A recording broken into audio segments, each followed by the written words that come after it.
C'est la salle de conférence de ce beau complexe hôtelier situé à Silvers Point dans l'État de Maryland que la section FPI de Washington DC a choisi pour offrir à ses militants dans le cadre de ses activités un dîner de Nouvel An le samedi 29 février 2020 de 16h à 19h. Placé sous la présidence de M. Sekre Kwaku, représentant fédéral du FPI aux États-Unis, cette rencontre a enregistré la présence des militants du DMV, de Philadelphie et de Boston, ainsi que des organisations politiques amies telles que le PDCI, représenté par M. Patrice Adam Yeboah, délégué général de Washington DC. D'entrée, M. Kipre Tabo, membre du comité d'organisation, a situé le cadre de cette rencontre. Tous les partis de gauche se sont réunis pour faire un front qu'on appelle le Front populaire. Et ils ont mené la campagne et ils ont gagné les élections. Ils ont dirigé la France de 1936 à 1938. Et le slogan qu'ils avaient, c'était le pain, la paix et la liberté. Et au cours des 2 ans qu'ils ont dirigé le Front populaire en France, ils ont rapporté quelques victoires. La première, c'est la semaine de 40 heures de travail et les congés payés et les libertés syndicales. Maintenant, pour ceux qui ont une mémoire reculée, en 1960, au moment des élections en Côte d'Ivoire, quand Oufou-Boigny était candidat, il y avait un autre candidat qui s'appelait Andrien Dignambaye. Il était de la SFIO, la Société française de l'internationale ouvrière. Donc il a été battu aux élections par Oufoué. Et à la longue, bon, il a été empoisonné par son frère qui s'appelle Dignan Clément. Tout ça fait partie de l'histoire. Mais pour l'heure, nous sommes actuellement, il est question du Front populaire de Babo Laurent. Comment c'est implanté aux États-Unis ici? Et sur ce, je voulais donner la parole à Dibi qui va commencer. Mais avant de donner la parole, lui va diriger. Toutes les questions sont permises. Toutes les questions. Ce que vous ne comprenez pas au niveau du Front populaire sont compris. Pour M. Serible Wandji, secrétaire général de la dite section, c'était une occasion de remercier les militants, de leur souhaiter les vœux de Nouvel An, selon la tradition, mais aussi de répondre aux différentes questions que pourraient se poser ceux-ci sur la vie du parti. Mon bureau et moi, nous avions décidé d'instituer un repas annuel en début d'année avec les militants pour échanger. On l'a fait en 2018, parce que moi je suis arrivé à la tête de la section en 2017. On l'a fait en 2018. Et l'année dernière, on n'a pas pu le faire compte tenu des problèmes que nous avions dans la représentation. Mais cette année, on a décidé de le faire parce qu'on pense que nous avons réussi à éteindre le feu qui avait commencé dans la maison. Donc voilà pourquoi nous nous retrouvons aujourd'hui. Juste on va partager un repas et puis on va répondre à toutes les questions que tous ceux qui sont dans la salle ici vont poser par rapport à ce qui ne va pas dans la représentation et dans le pays même en général. Donc nous sommes là ce soir pour répondre à toutes ces questions. Mais bien avant, le plus important c'est de partager un repas et puis aussi, il y a un thème qui va être développé qui est l'implantation du FPI aux États-Unis. Parce que dans tout mouvement, il y a toujours une histoire, il y a toujours un début.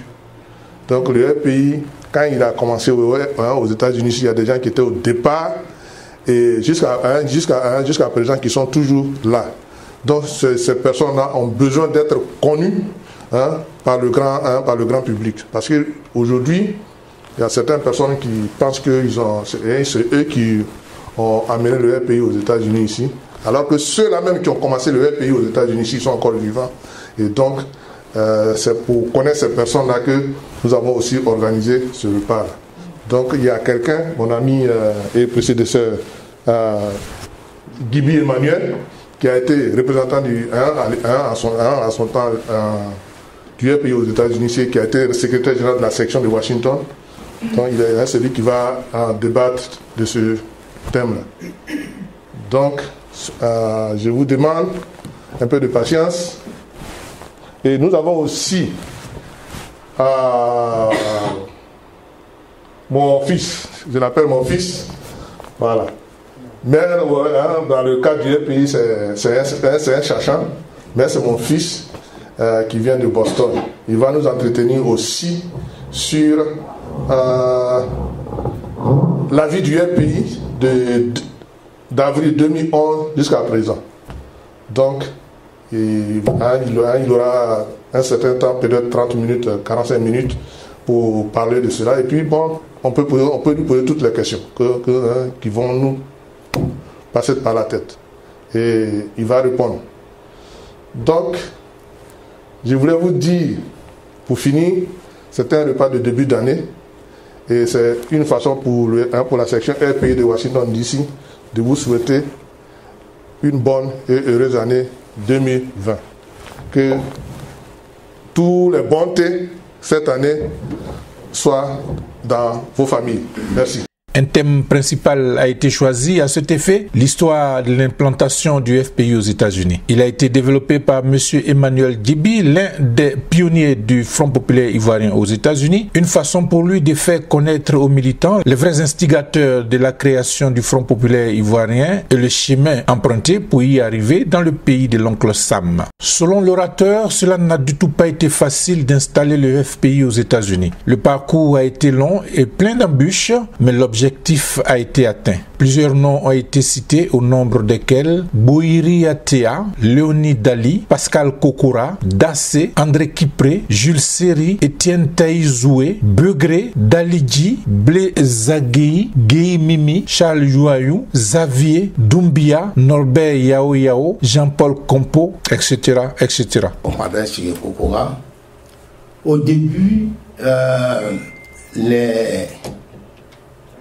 il y avait deux institutions ici. Il y a l'autre qu'on appelle India, dont je viens de parler, et puis American Institute, qui donnait des bourses aux gens qui venaient ici pour se faire former.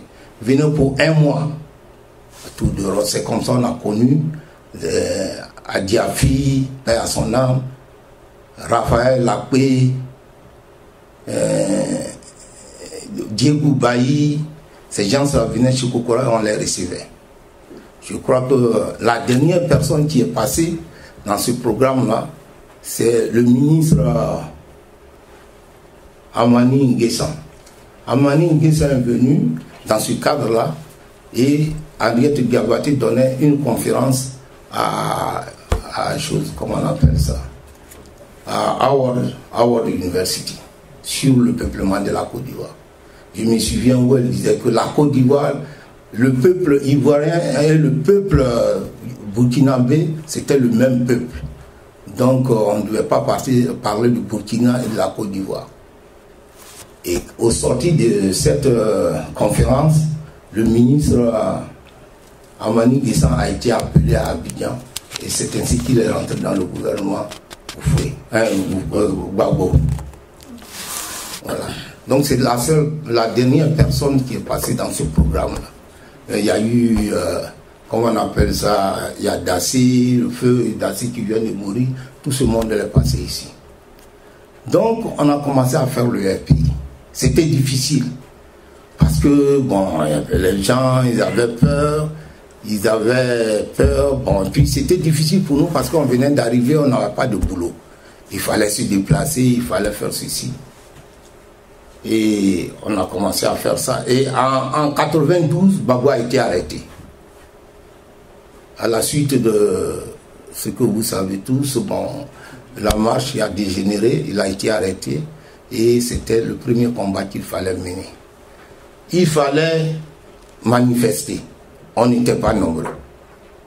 Donc, on a commencé à manifester ici à Washington. Et c'est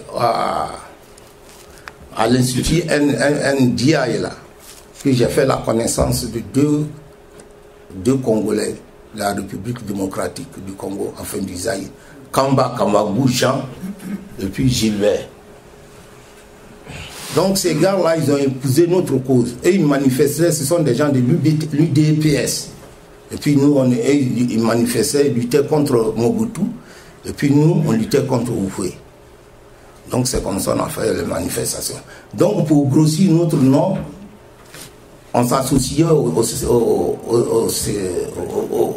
aux Congolais qui, eux, avaient beaucoup de militants, donc ils venaient nous soutenir.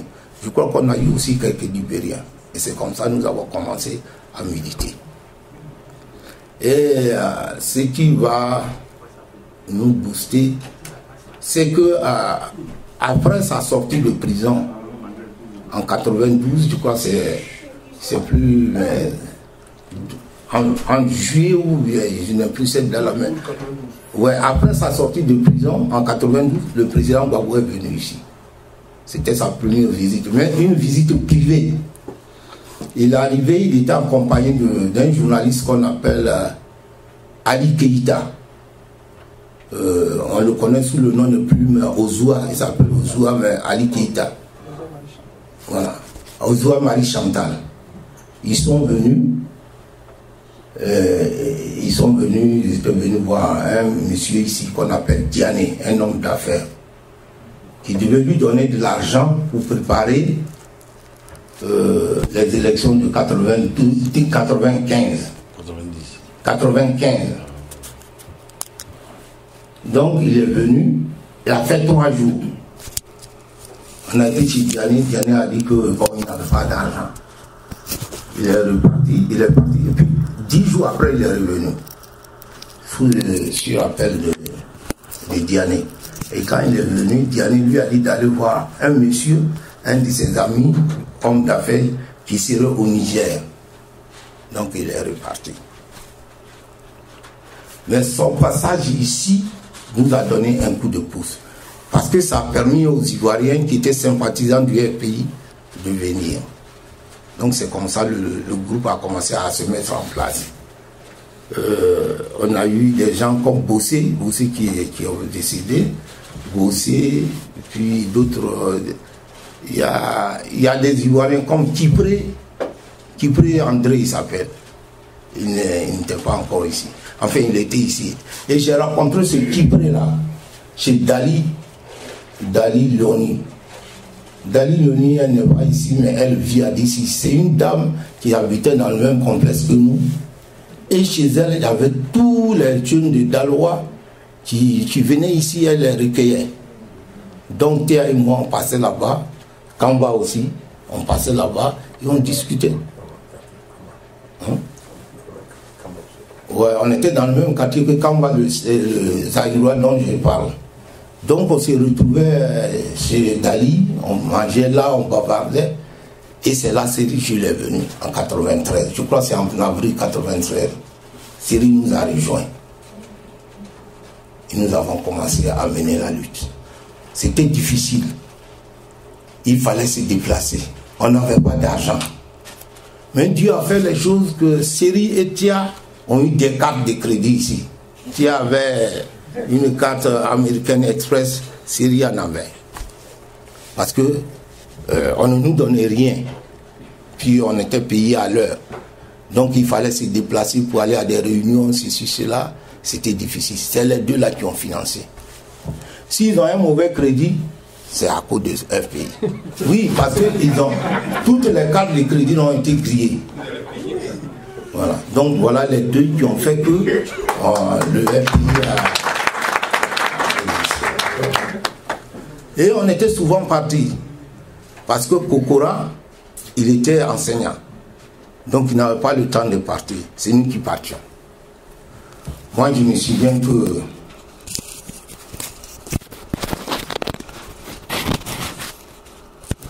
j'avais ma fille, elle avait 12 ans.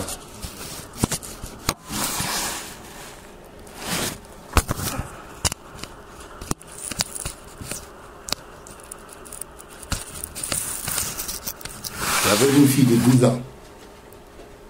Par moments, il y a eu beaucoup d'émotions.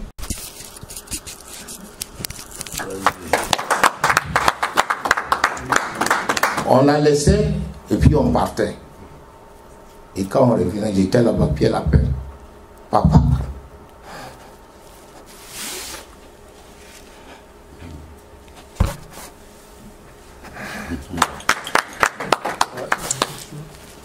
Elle dit, papa, les gens ont mis un papier jaune sur la porte. Viens vite. On va me chasser de la maison. Et on revenait, on faisait 3 jours, on revenait. Donc, on était dans cette affaire-là.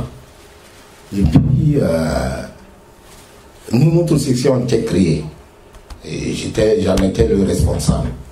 Et puis, Taïs Zoué, Étienne Taïs Zoué, lui, il était à New York. Taïs Zoué, il dirigeait un groupe là-bas. Ils étaient 6. Je crois qu'il y avait Taïs lui-même, il y avait Begré, il y avait Taïs, il y avait Begré, il y avait Galigi, comment il s'appelle, Blaise Agui. Eux, ils étaient dans un mouvement que les Babos avaient créé en France qu'on appelait le MID. Voilà, donc, enfin, ils étaient militants du MID. Et ce mouvement s'est mué au FPI. Après la proclamation de, comment on appelle ça, du multipartisme. Et c'est devenu une section. Donc, on avait 2 sections. Après, bon, après cette section-là, je vais donner les grandes lignes et puis on va poser des questions. Donc, c'était la 2e section qui venait de se créer. Après, Guéhi Moumi, qu'on appelle couramment chairman, est venu en 91 à Philadelphia. Et lui et Zabi, comment on appelle ça, Yuayou était ici. Voilà, Yuayou Charles. Ils ont mis le FPI sur pied là-bas. Après est venu Zabi. Voilà. Puis le groupe a commencé à grossir. Donc on a créé la section maintenant de Philadelphia. Et Philadelphia est devenu un centre important pour nous parce que c'était à mi-distance. Donc quand on avait des réunions, les gens venaient, ceux de New York venaient à Phila, et puis nous on se rendait à Phila et on tenait les réunions. Je crois que c'est sur Chester Avenue qu'on a tenu.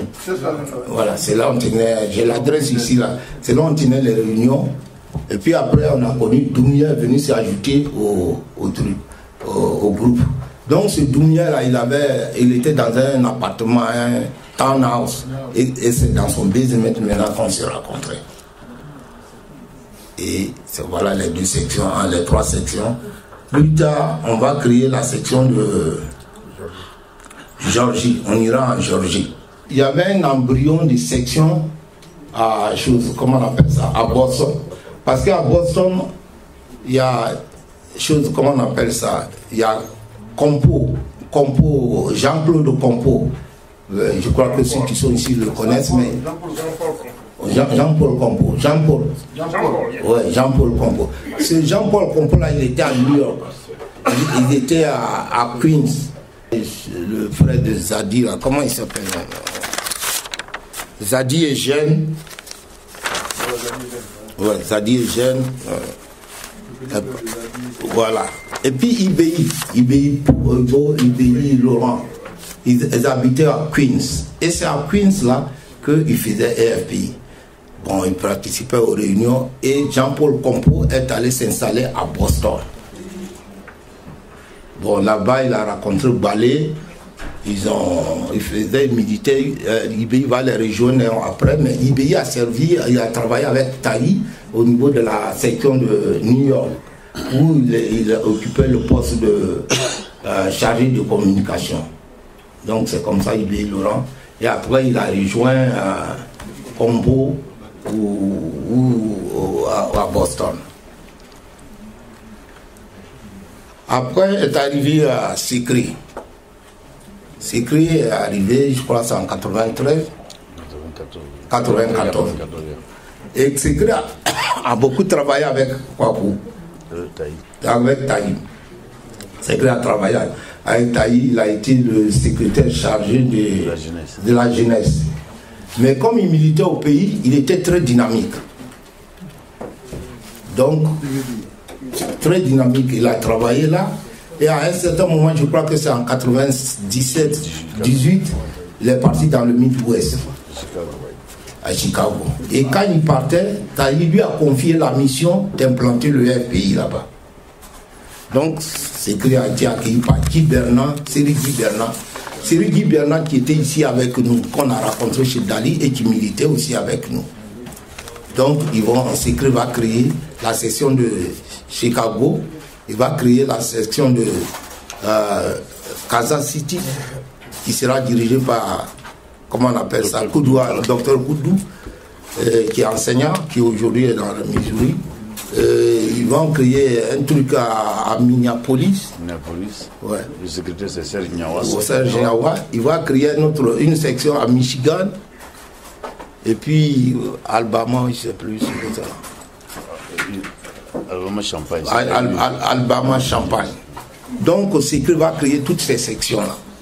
Et pour l'encourager, Taï, qui était le représentant, Taï va le nommer comme coordinateur du Midwest, de la région du Midwest et de montagne. Voilà. Donc c'est comme ça, lui, il a travaillé là. Donc, en 1996, le président Gbagbo viendra ici, sur invitation de la section de la représentation qui était dirigée par Kokora à l'époque. On a cotisé et le président Gbagbo est venu ici. Je crois qu'il est venu en janvier, non en février 96. 96. Il est venu en février 96. Il a fait le tour. Il devait aller au Canada, mais il n'a pas été au Canada. Il est resté ici. Il a donné des conférences à New York. Il a donné des conférences ici, à Fila. On a fait New York, on a fait Fila. Ici, il a donné sa première conférence à la Voix d'Amérique. Et sa conférence de New York a connu un peu de bruit parce que l'actuel ministre de l'État de Ouattara, comment il s'appelle, hein? Non, il est ministre d'État, Mabri Touakeus. Mabri Touakeus est venu à la réunion là-bas et il a dit, quand Gbagbo donnait sa conférence, il a dit que non, Gbagbo était mal habillé et qu'il était serré dans sa veste et que, en tout cas, il a commencé à dire des choses qui n'étaient pas plaisantes. Dali Guy est intervenu, puis il a fait sortir des forces de la salle. Ça a créé un peu de cafouillage. Et c'est là que j'ai découvert Mabri Touakeus. Mabri Touakeus était ici, il dit qu'il faisait des études de médecine. Et c'est ce jour-là qu'il a proclamé que lui était représentant du PDCI. Et c'est comme ça qu'il a détrôné Brizois Kwaku. Kwasi Brizois. Il a été voilà, il a été député. Donc, en 96-97, le FPI, la représentation FPI va connaître un tournant. Kokora, qui ne veut plus être représentant, il va nommer Bamba Frank qui vient d'arriver. Il va le proposer comme son remplaçant. Bamba Frank était à Fila. On a tenu la réunion là, Kokora a déménagé d'ici. Il est venu là, il habite non loin d'ici. Il est venu là, c'est dans son basement qui nous avait proposé ça. On n'était pas d'accord. Surtout Chairman Gueye, il n'était pas du tout d'accord. Je crois qu'il a lutté à la réunion. Ça a chauffé. Et au sorti de cette réunion, Taï est allé à Abidjan. 3 semaines plus tard, il est revenu avec sa lettre de nomination comme représentant du FPI ici, aux États-Unis. Donc c'est Taï qui était notre chef. Et c'est Taï qui a mené une organisation et moi j'ai été nommé comme son adjoint. Et puis il a pris Gueye pour le nommer comme secrétaire général de la représentation. Donc c'est comme ça que nous avons fonctionné. Donc on faisait le tour. On a été à créer une section à North Carolina. On est parti à North Carolina. Quant à Stéphane Agbalé, venu de Philadelphie pour la circonstance, il s'est penché sur le rôle capital joué par la JFPI en tant que structure spécialisée du parti dans le combat de la souveraineté, en mettant surtout un point d'honneur sur le leadership des différents animateurs de cette structure. La JFPI a réussi des cas des actions établies qui lui sont signifiées. Du 11 avril 2011 à septembre 2012, ce sont 114 militants sympathisants du FPI et voire de ces citoyens dont les identités et circonstances des actions étaient établies. Sur ces 114 cas des actions, nous enregistrons 29 assassinats, 52 détentions abusives, 33 libérations pour des dossiers vides. Dans 16 cas, c'est-à-dire pour des preuves non avérées parce que n'existait pas, ou après versement des rançons, quoique ces accusations ne soient pas réellement établies. Dans 17 cas, le montant des rançons versées par ses camarades s'évalue globalement à 2 350 000 francs. La brutale pacification du peuple ivoirien venait ainsi de commencer sous les auspices d'une violente communauté internationale qui n'avait cru qu'aux souffrances du peuple martyr ivoirien. Réduit au silence, vomi et honni par le putsch d'avril 2011, le FPI, sous l'impulsion de sa direction intérimaire et surtout par le courage, la sagacité et l'entraide de la GFPI, entrepris méthodiquement et avec succès, la résistance du peuple ivoirien face à la dictature RHDP avec des méthodes spécifiques. La jeunesse du FPI, dont le premier responsable était en exil, a entrepris de redonner aux Ivoiriens l'espoir et la force de résister avec beaucoup d'intelligence. Ce travail fougueux entrepris après avril 2011 a permis au FPI de se redresser et a connu diverses fortunes selon les animateurs ou le leadership des premiers responsables. À la suite des exposés, une série de questions-réponses a suivi, ainsi aux préoccupations des militants quant à la vie du parti et aux questions qui ont trait aux tendances au sein du FPI. Des réponses adéquates ont été apportées. Il a dit qu'il est notre père, mais bon, je ne vais pas rentrer dans les détails, mais quand on veut jouer le rôle d'un père, on ne refuse pas de recevoir son fils. Parce que chez nous, c'est ton couteau, ça te coupe, tu jettes, après tu prends, tu repousses, tu gnames, et puis tu fais ton foutu, tu gnames, tu manges. Voilà. Mais ce n'est pas pour la première fois que notre père refuse les invitations que nous lui adressions. Ça fait la 3e cérémonie que nous faisons ici. Et moi, j'ai toujours exigé qu'on lui adresse une lettre officielle d'invitation. Ce que nous avons toujours fait. Il n'a jamais pas répondu. Il n'a jamais même pas répondu à une de nos lettres. Il m'a même dit qu'on discutait et puis il m'a même dit que je t'envoie en mission. Dis à tes frères de Washington là, que s'ils viennent chez moi, je vais les chasser. Bon, après ce problème, nous avons essayé de régler ça et il ne chasse plus les frères de Washington. Le doyen a dit qu'il a appelé, il n'a pas donné. Atia m'a appelé pour dire que, bon, tu es loin, mais on veut aller souhaiter bonne année à notre papa Kokora. J'ai dit, c'est une bonne idée, s'il était là, il serait parti avec vous. Et Atia l'a appelé, il était dans les montagnes. Il a dit, bon, je viens, je vais vous appeler. Depuis, nous sommes aujourd'hui en février. Atia l'appelle, il ne répond pas. Simplement pour qu'on parte lui dire bonne année. Bon, donc, chers frères, nous essayons. On a toujours l'espoir. Mais il faut qu'il y ait le doyen qui se désigne comme notre papa, nous ouvre ses portes pour qu'on discute. Et puis, comme Biaka l'a dit, le FPI est en train de préparer un congrès de l'unité. Donc peut-être l'eau de l'unité va agir sur tous les militants pour qu'on puisse retrouver la cohésion pour travailler ensemble. Il y a des tendances au FPI et pourquoi? Ici aux États-Unis. Et pourquoi?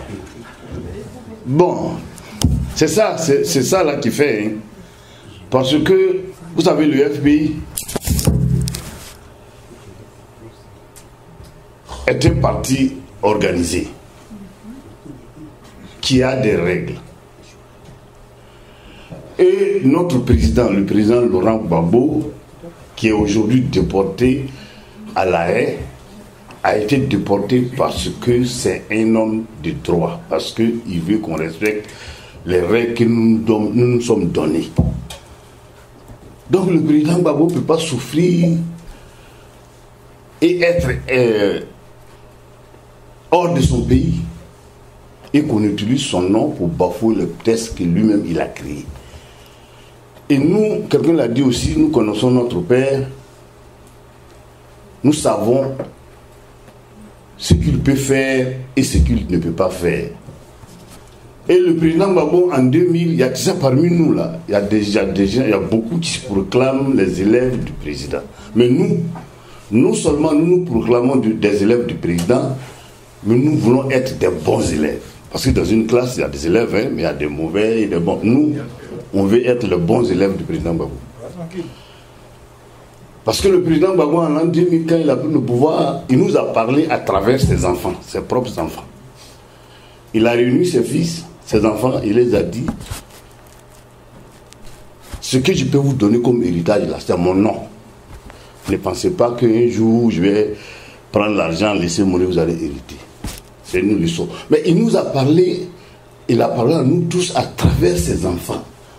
Ça dit le nom de Gbagbo là, on ne doit pas l'utiliser pour l'associer à quelque chose qui est mauvais. On ne peut pas utiliser le nom du président Gbagbo pour régler ses problèmes personnels.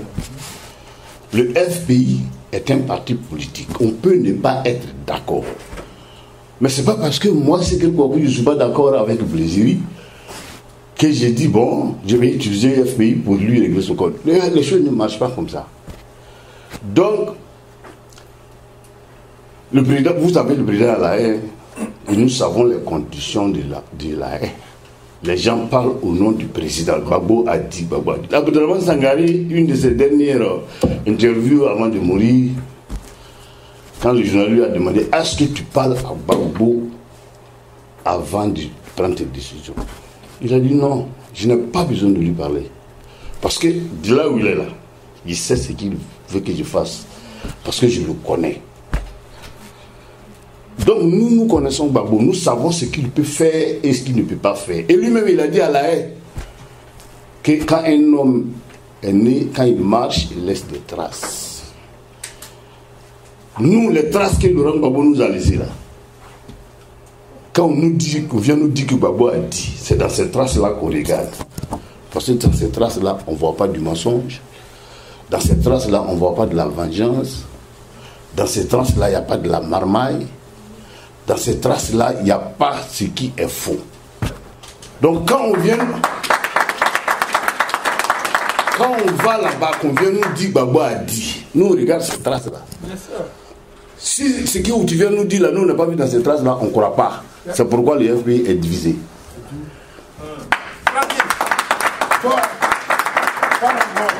Donc nous attendons, le président viendra bientôt. Il viendra nous soutenir. Je vais parler dans le profondeur.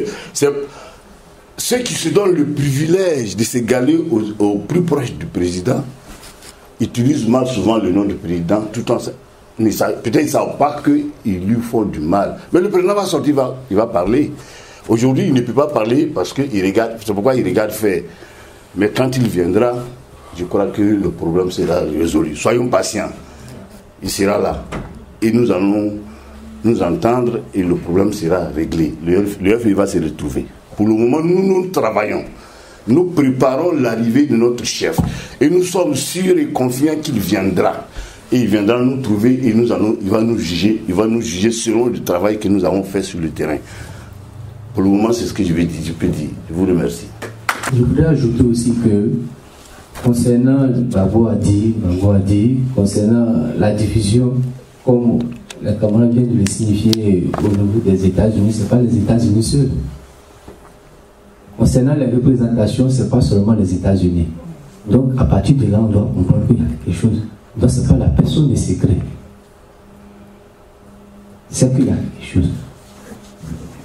Est-ce que je vous l'ajoute? Je vais donner 2 exemples.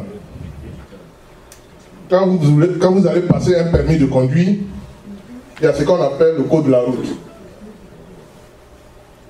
Vous passez d'abord le code de la route, et puis vous faites la conduite, et on vous donne le permis.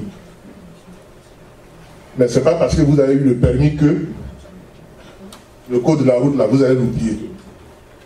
Quand vous êtes sur la route, s'il y a un sens interdit, vous allez dans le sens interdit, puis on vous dit de ne pas tourner à gauche, et vous tournez à gauche.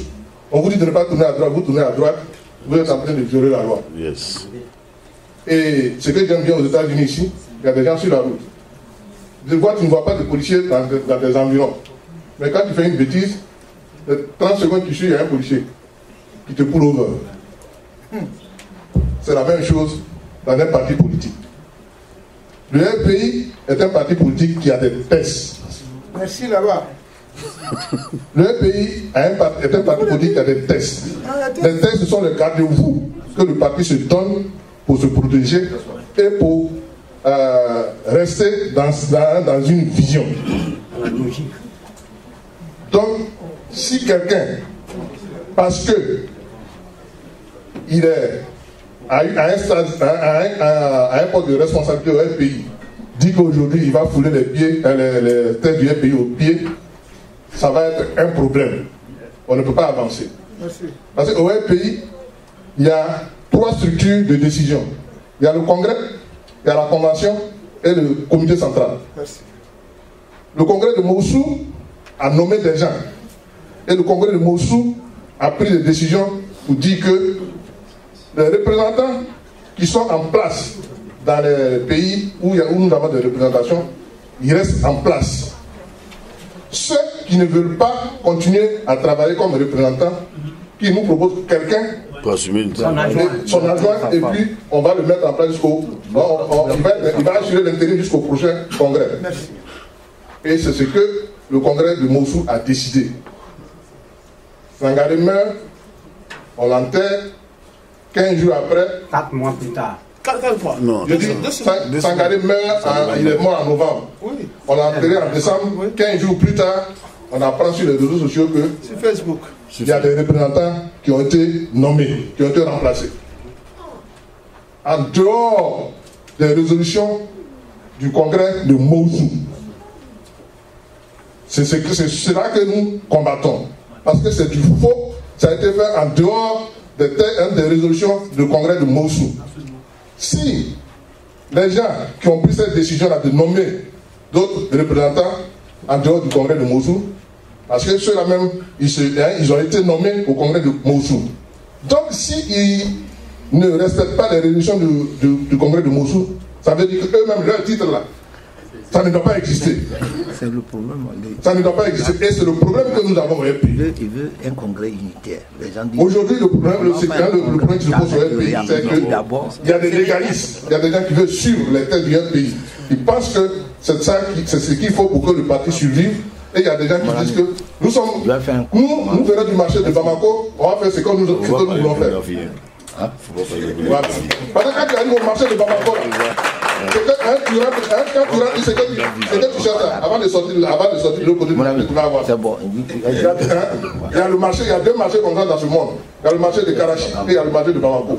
Où il y a, je m'excuse du terme, mais il y a un peu du désordre dans ces 2 marchés. C'est pourquoi je dis, le pays n'est pas un marché. C'est un parti politique responsable. Il y a des textes. Et moi, je pense que si quelqu'un se dit membre du pays, il doit respecter les textes. Par exemple, tu ne respectes pas les textes d'un groupe politique auquel tu appartiens, ça veut dire que tu ne peux pas être dans ce groupe-là. Tu as 2 choix. Soit tu t'en vas, ou bien tu restes, et puis tu subis le respect des textes. C'est ce que je voulais dire. Et nous n'avons pas de problème dans un pays. Il y a des légalistes qui veulent suivre les thèmes du parti, et il y a des gens qui veulent faire du n'importe quoi au pays, parce qu'ils ont l'argent. Voilà, c'est ce que je voulais dire. Kragbe, je peux l'appeler docteur Kragbe, c'est son titre. Il sait pertinemment qu'il est dans le faux. Il le sait très bien. C'est pour cela que pour sa défense, il utilise des termes d'un enfant à qui on a refusé du yaourt. Moi-même, à plusieurs reprises, il m'a appelé pour me traiter de tous les noms, alors qu'il ne connaît même pas ma mère. Voilà. Il a ajouté ça. Oui. Moi-même, non, j'ai ça sur mon. Un leader, ce n'est pas ça. Tu veux concilier, réconcilier nos différences, mais tu ne passes pas par l'insulte, l'injure. C'est de l'infantilisme. C'est un manque d'éducation. Il sait qu'il est dans le faux. Nous allons continuer ce combat-là jusqu'à ce que le président Gbagbo lui-même vienne nous dire que c'est moi qui l'ai nommé. Mais jusqu'à preuve du contraire, nous nous en tenons au congrès de Mossou. Et celui que nous reconnaissons ici, le voilà. Là, on va te voir. C'est lui, on l'applaudit. C'est lui. C'est lui. Allez dire à Kragbe que moi, puis nommer d'escalier Olivier Lambert. Je dis que tu ne le reconnais pas. Et nous, on ne le reconnaît pas. Jusqu'à preuve du contraire. Voilà. Si on parle de réconciliation, il n'y a pas de problème, hein. On est réconcilié. C'est Kragbe qui a des problèmes.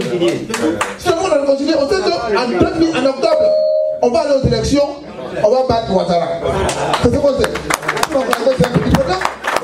On est parti chez Atia, à notre siège. On a dit à Koudou, le terrain va nous départager.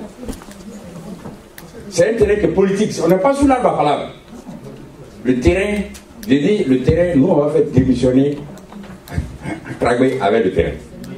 Si on a 15 sections, et que parmi les 15 sections, on a 15, on va discuter avec qui? Personne. Honnêtement, et puis on est en politique, c'est-à-dire, il n'y a pas de réconciliation en politique. On se frotte, celui qui sort leader, on le suit. C'est comme ça partout dans tous les partis politiques. Moi, je n'ai jamais entendu dans un parti politique, oui, dans un pays, il y a réconciliation, oui. Un parti politique, les cadres se frottent. Celui qui sort le leader, c'est lui qu'on suit. Aujourd'hui, là, à l'instant T, là, le leader, c'est Sekre Kob.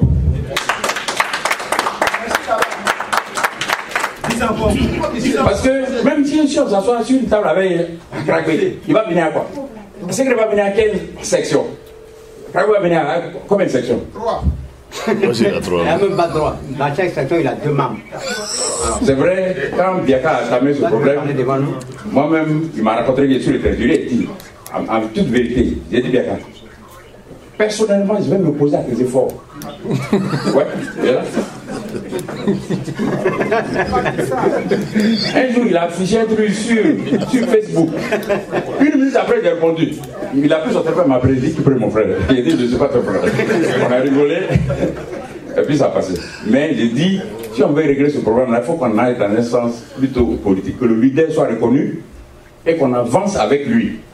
La soirée s'est achevée dans une ambiance conviviale, ce qui dénote de la vitalité du Front populaire ivoirien aux États-Unis, et le cap a été mis sur les activités à venir. Clemso Depoli pour LCNN, le canal Nabo News.